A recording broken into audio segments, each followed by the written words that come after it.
I had a lot of insecurity issues growing up. So the first thing I would jump into is thinking that any guy that dated me was just helping me because I was fat. Like I said, I was fatter than this before. So I used to think, any guy that is around me, that is dating me, is just doing me a favor because I'm not worth it. There was a time in my life when I used to fake accents. Yes, we did it.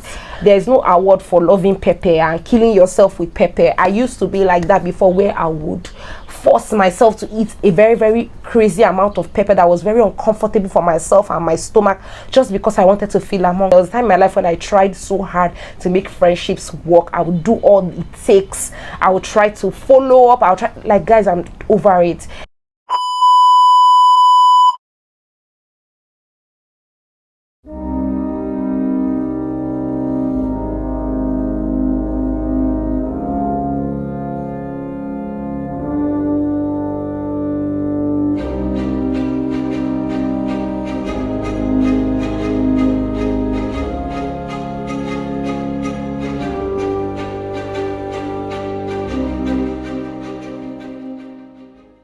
Hello gorgeous people, and welcome to my channel. If this is your first time stopping by, you are welcome. My name is Cheta and I create content in Abuja, Nigeria. You are in the right place. Please don't make it your last by clicking the subscribe button down below. And to my returning subscribers, my OGs, you guys, the love has been massive. Like, I never envisaged this. This is me saying thank you to every single one of you. Please guys, don't forget to subscribe, like, share, and all that good stuff. And yeah, let me just jump into today's video. So yeah, it's been a minute. I shot a sit down video, right? And I've missed that, actually talking and communicating with you guys. And today I want to share some insecurity traits I had as a kid that I have overcome. Just for anybody out there who is struggling with this and feel they are alone, you are not alone, because I struggled with all of this, trust me. And see, it is not worth it living in that delusion. Just free yourself and let yourself go, okay?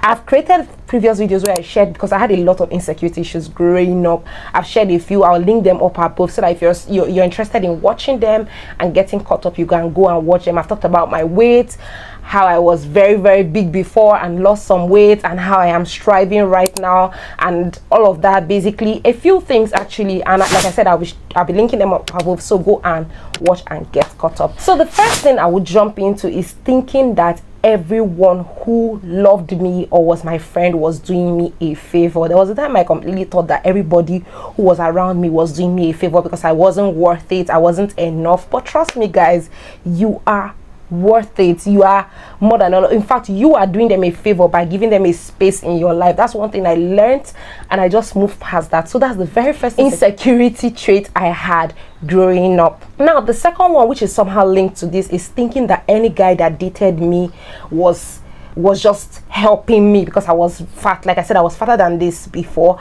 So I used to think, any guy that is around me, that is dating me, is just doing me a favor because I'm not worth it. And guys, that's a very, very terrible mindset to have for an individual. But that was the unfortunate mindset I had. But I'm thankful to God that I've gone past that phase and I'm at this point where I am now.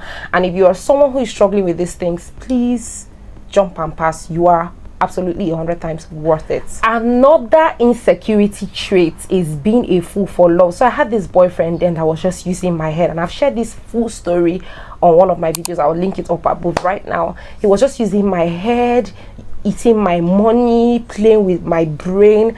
And that's, I'm sorry, but that was an insecurity, because I felt like, oh, if I leave him, I won't find any other person. And that's why I sat there and was being deceived and confused, and he was just using me. So I am done being a fool for love. I am over it. If I see that you're here to use my head, I run. Okay.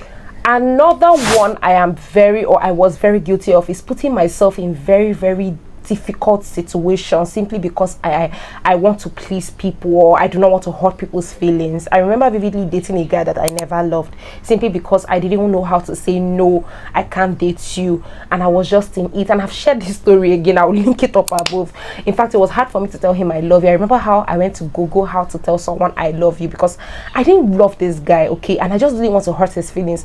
So I went and Googled, and they say when you say I love YouTube, the person won't know, so the tube will be silent. So I kept saying I love YouTube, and I did this for like almost a year, and I'm like, why am I subjecting myself to this?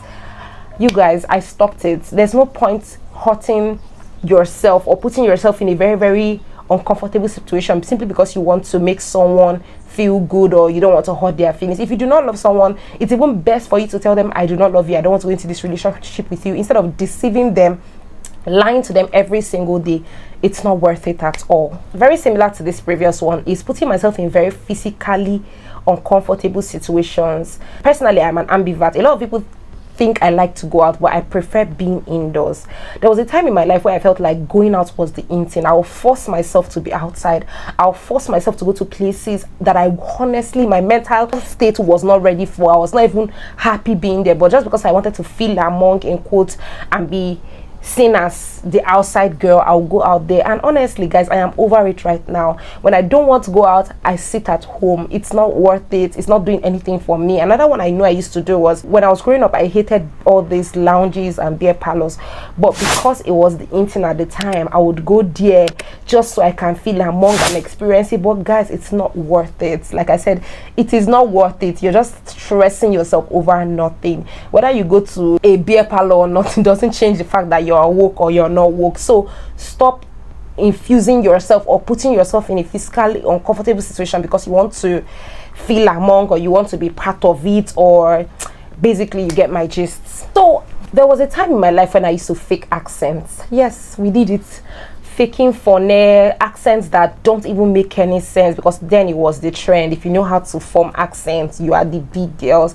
And see, guys, whenever I look back at it, I just laugh and I'm like, what was I really even thinking? Same thing with there was a time when if you were seen as someone who speaks or hears the Igbo language, that's my personal local language, or any of your local language, Igbo, Yoruba, Hausa, whatever, or Pidgin English, you're seen as, I know, the low class people. But trust me, it's for those who do not know what they are doing. I mean, it's a thing of honor to know how to speak your local dialect. It's a thing of honor to not speak Pidgin English.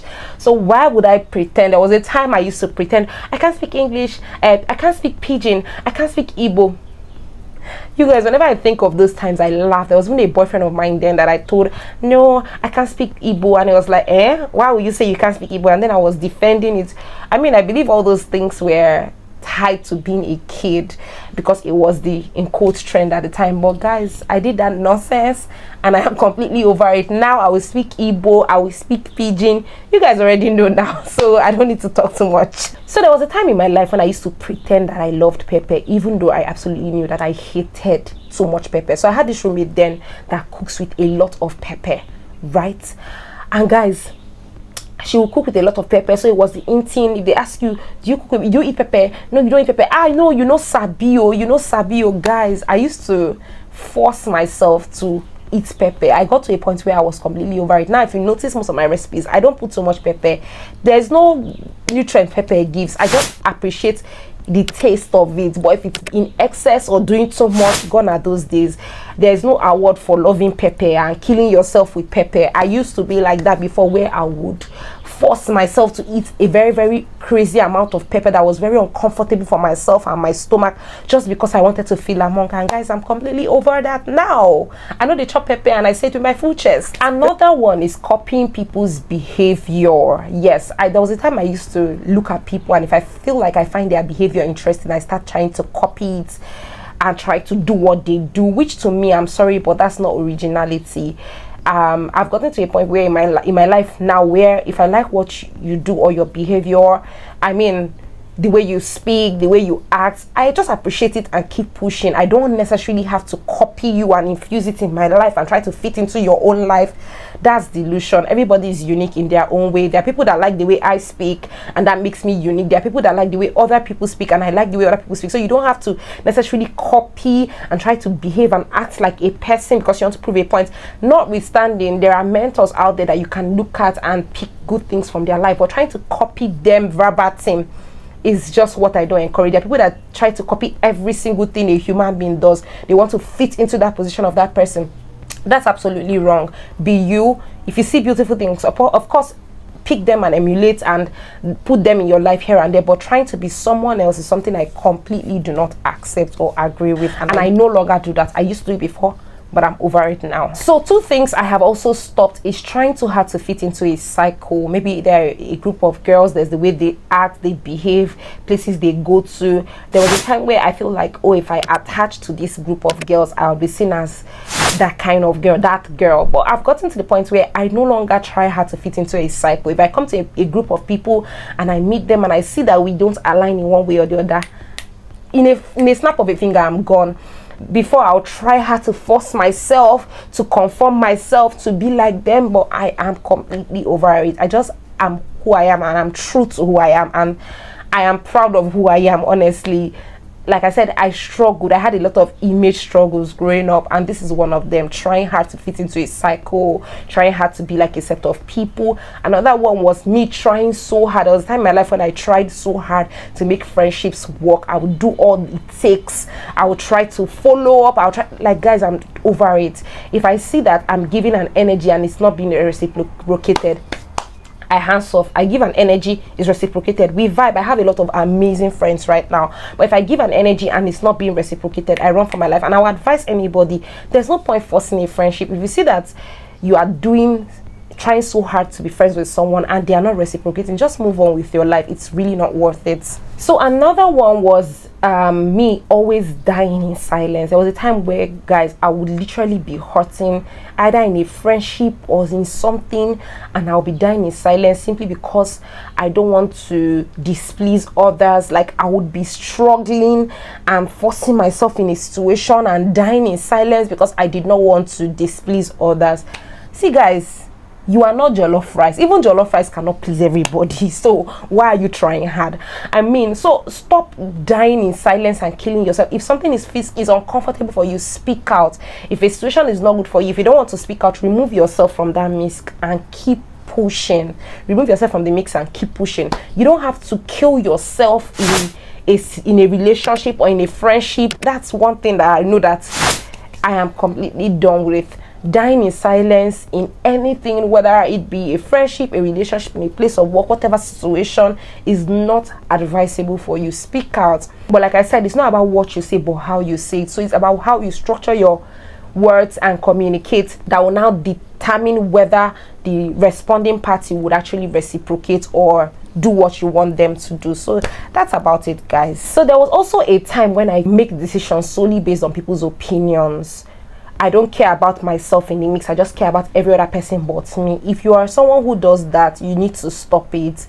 You have to prioritize yourself in everything. At the end of the day, you are the one living your life. These people are just here, of course, as supporting actors, but you are the main character. There's no point putting yourself in a tight corner because you want every other person to be happy and displease yourself. You first. I'm not saying you should be selfish and think about me, and me. Of course, you think of yourself, but the thing I'm talking about is a lot of times people put themselves as the last on the list when they are trying to think about, making decisions. They be like, so far A, B, C, D, E is good, I can deal with it. There are times when people get married because they are financially incapable in their home and they want their dad and their mom to have a comfortable life. That's a very wrong thinking. You're not thinking about you, your happiness.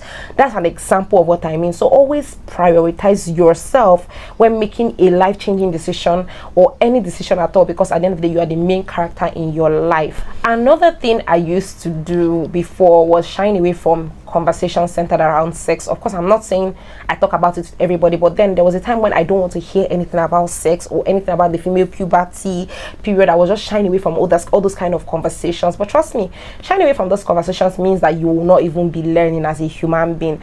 I've gotten to a point in my life now where I am always open to have conversations around that, learn, unlearn, get facts to back up those things I hear, not just hear and implement, hear and back them up with other things. Just improve myself as a human being generally.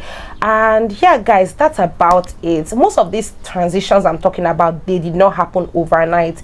It took me time to actually come out of this phase. It took me a whole lot. Trust me, there was a time I had a lot of insecurity issues and baggages I was struggling with as a child, as a young adult. But I look at myself today and I'm like, I'm so happy. I've completely rebranded. I love who I am today. I love the woman I have become today. And sometimes I look back and say, how did I get to this point? But I'm still thankful to God that I eventually did get to this point. Okay, so guys, you guys should let me know, can you relate to any of this? And if you are one who is going through it, have you overcome? If you have, what's helped you navigate through?